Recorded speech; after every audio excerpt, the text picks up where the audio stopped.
അതെനിക്ക് അറിയില്ല. അങ്ങനെ തോന്നിയെങ്കിൽ ഞാൻ ക്ഷമ ചോദിക്കുക.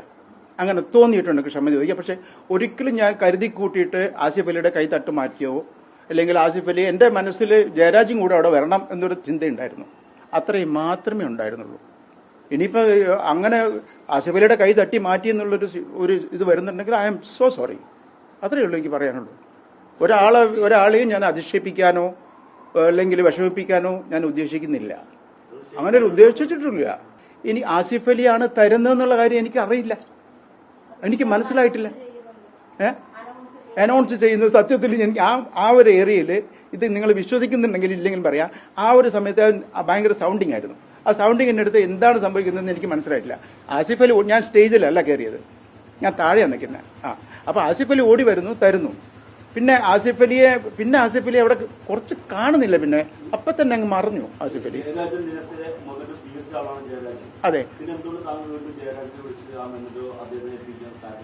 ജയരാജ് എൻ്റെ ഏറ്റവും എനിക്ക് ഇഷ്ടപ്പെട്ട ആളല്ലേ. എനിക്ക് ഭയങ്കര ഇഷ്ടപ്പെട്ട ഡയറക്ടറാണ്. അദ്ദേഹമാണ് എന്നെ ഈ സിനിമയ്ക്ക് ചെയ്യാൻ വിളിച്ചത്. അപ്പോൾ അദ്ദേഹം മറന്നതാണോ എന്ത് പറ്റിയെന്ന് അറിയത്തില്ല. ആ സമയത്ത് തന്നെ വിളിക്കേണ്ടതായിരുന്നു. കാരണം ബാക്കി എല്ലാ മ്യൂസിക് കമ്പോസേഴ്സിനെ വിളിച്ചപ്പോൾ എന്നെ മറന്നുപോയി, എന്തൊന്നറിയത്തില്ല. അതിനോട് അല്ലല്ല, ജയരാജു ആ വേദിയിൽ വേണമെന്ന് മാത്രമേ ഉണ്ടായിരുന്നുള്ളൂ. എൻ്റെ പേരിൽ തെറ്റിദ്ധാരണ വന്നെങ്കിൽ ഐ ആം സോ സോറി. പിന്നെ ആസിഫിന് എനിക്ക് ഏറ്റവും പ്രിയപ്പെട്ടതാണ്, അത് ഞാൻ പറയാം. ആസിഫിൻ്റെ അഭിനയം എനിക്ക് ഏറെ ഇഷ്ടമാണ്. അത്രേ എനിക്ക് പറയാനുള്ളൂ. പ്രത്യേകിച്ച് ഒരാളെ, ഒരു ആർട്ടിസ്റ്റിനെ, ഒരു മനുഷ്യനെ അപമാനിക്കാൻ ഒരിക്കലും എനിക്ക് മനസ്സിൽ പറ്റില്ല. അത്രയേ ഉള്ളൂ. I am so sorry.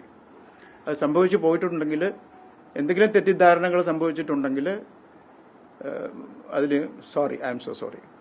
എന്നിൽ നിന്ന് വന്നിട്ടുണ്ടെങ്കിൽ ഐ ആം സോ സോറി. ഇത്രയേ ഉള്ളൂ.